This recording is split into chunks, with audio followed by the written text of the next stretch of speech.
multiple users need to access the same ACT database, we need to make sure that we share that database. This allows other users to log in and enter their own information.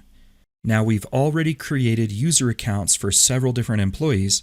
At this point, we just need to give them database access. And to do this, we'll share our database. Now this setup is usually done when the database is created, but here's how to share a database after the fact.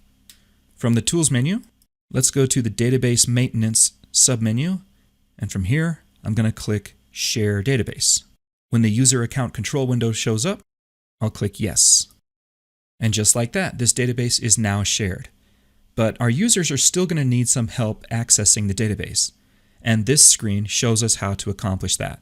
What we need to do is access the PAD file. That's the small file that points to the database location, and we need to give that PAD file to each of our users. Then, by simply opening that PAD file, they'll be able to launch ACT and log in to the shared database. The easiest way to share this file is to just email it to each user. If you know how to create a shared network folder on Windows, then you could put this PAD file in a shared directory too.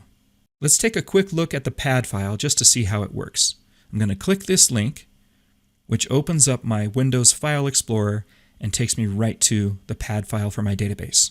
I'm going to right-click this file, and I want to open it with Notepad. Now there are three things that I want to show you here.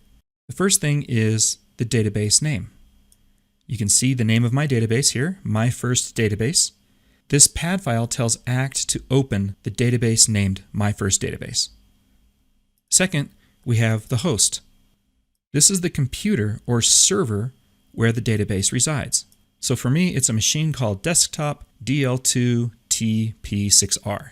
And that's what my computer is named, so I know it's pointing to the right host. Finally, we can see the location of the database. This tells ACT where to look for our My First database file. So once we give this PAD file to all of our users, all they need to do is double-click it to open it. As long as they're inside our network, then they should be able to find the ACT server. Let's see how this works. I'm going to exit out of ACT. And now I'm going to pretend that I'm trying to log in as Ernst Anderson. He's one of our new users. So I'm going to double-click this My First Database PAD file. This launches ACT, and it asks me to log in. So I'm going to log in with Ernst's name, and I'll click OK. Now, when I created this user's account, I enacted a password policy that forces him to change his password. So let's click OK, and the current password is blank, and the new password we'll just say is Anderson.